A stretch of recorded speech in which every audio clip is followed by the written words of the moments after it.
When I think about how quickly he moved forward from me to Marjorie, that was disturbing. With all the emails and the text messages and the different things that were that I was finding out about, I thought the least that he could do, make me whole at the end of it. Who the fuck picked Steve Harvey as the representative for all things black? Steve Harvey, let's keep this shit funky. Steve Harvey is on his third marriage. His third wife was mistress to his second wife. Yet, black people have anointed this motherfucker the oracle when it comes to black dating.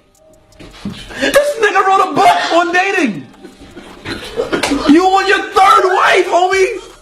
With all respect, why can't we pick a nigga that know what he's talking about? In recent discussions, Mary Harvey has been speaking out about Steve Harvey and Marjorie Harvey, making various claims and expressing frustration over past conflicts. She alleges that she was treated unfairly and says there have been ongoing disputes involving legal and financial issues. She also suggests that her life would have been different if Marjorie had not entered Steve Harvey's life. These statements have reignited public interest in the family's history and relationships. However, many of these claims remain disputed and are part of ongoing public speculation rather than confirmed facts. It's like somebody snapped their finger and there was no marriage between us, you know? Right. It was like, boom. If there's one person who really got the short end of the stick when dealing with Steve Harvey, it's his ex-wife, Mary Shackelford. She was married to Steve from 1996 to 2005 and found herself caught in the middle when Marjorie entered his life and his growing fame and wealth. When Mary met Steve, he had just left his first wife and was not yet famous or financially stable. At the time, she reportedly did not know he was still married and allowed him to live with her for several years. During that period, Steve was still building his career, and Mary supported him through those early struggles. Even after they married and she discovered he had another family, she ensured the situation was handled properly, including making sure child support arrangements were in place. Mary also maintained a respectful relationship with Steve's first wife. When Steve wanted to start a comedy club but lacked the funds, Mary contributed $250,000 from her savings to help him purchase it. She also assisted with the interior design to help reduce expenses. Despite the complicated circumstances, Mary initially believed their marriage was strong and that they had nothing to worry about at the time.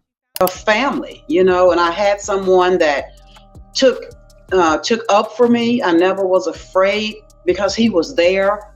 He was like the brother, daddy, uncle, everybody. And that meant a lot to me. And my family meant a lot to me. And he knew that. Because I told him about my family when I met him, and I was telling him about how important everybody was to me. I felt safe for the first time in my life.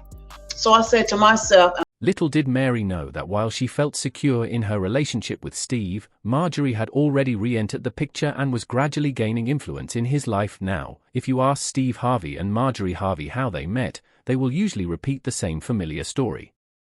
Marjorie attended one of Steve's early comedy shows, where he noticed her in the audience. He was instantly taken by her presence and reportedly said she would one day become his wife. From there, their relationship eventually developed into what they describe today. So I came late, came down front with my girlfriend. Our seats were right here at the front, right by the stage. So we were sitting here, the stage was here. So he's just quiet. He just keeps staring at me. So I'm waiting on him to make me a part of the show so we can get on with the show. So he stayed quiet so long staring at me. Now everybody in the club is looking at me. And so he finally realized, okay, I got to say something. He was like, oh, I'm sorry. I don't know who this is, but I'm going to marry her.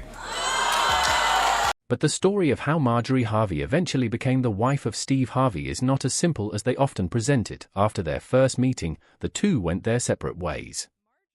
At that time, Steve was still working his way up in comedy and had not yet reached the peak of his fame. Years later, as his career began to rise rapidly, their paths crossed again. By this time, Steve had become a growing name in the entertainment industry, especially after the success of major comedy tours. With his rising fame, his personal life also started attracting attention, and his relationship with Marjorie slowly became part of that public spotlight. Eventually, their connection deepened, and despite the complexities surrounding Steve's personal situation at the time, the two built a relationship that would later lead to marriage. Over time, they chose to move forward together, and today they remain one of the most recognized couples in entertainment, though their journey has often been discussed and debated by the public. The housekeeper, she brought it to me, and when she handed it to me, it was almost like that package burned my hand. I knew it was something crazy. I didn't want to look in it, but of course I had to look in it. So I opened it and I'm reading this letter.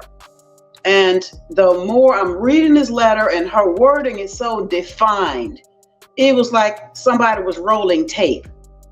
Her verbiage about him, like how he spoke, the words he said, you know, how he walked in the room, everything. She was like painting a picture of him being, you know, at their apartment or whatever.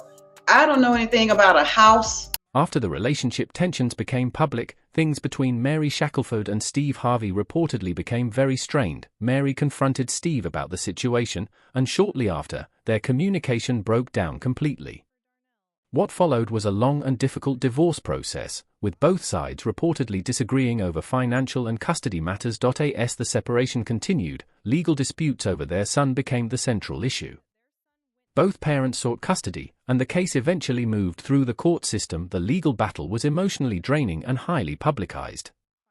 Over time, custody arrangements were decided by the court, and Mary later expressed in interviews that the outcome deeply affected her relationship with her son. The situation remained one of the most controversial and discussed chapters in Steve Harvey's early personal life, often resurfacing in media conversations about his rise to fame.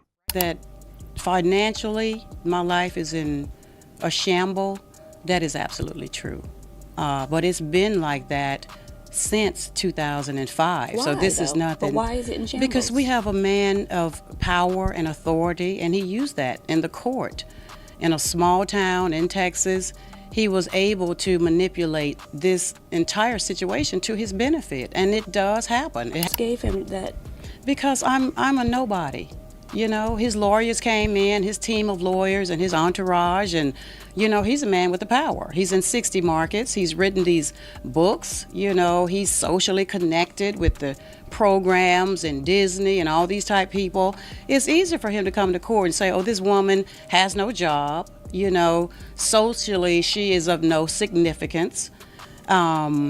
She has no moral support or no emotional support, which I did not have, because everyone shifted to his side of the table, so to speak, because at that moment I did become insignificant. After years of speaking out about her experiences, Mary Shackelford has continued to share her side of the story, and the conversation around it still remains active online. On social media, people continue to debate the history between Mary and Steve Harvey, with mixed opinions and ongoing discussions about what really happened during that period of their lives.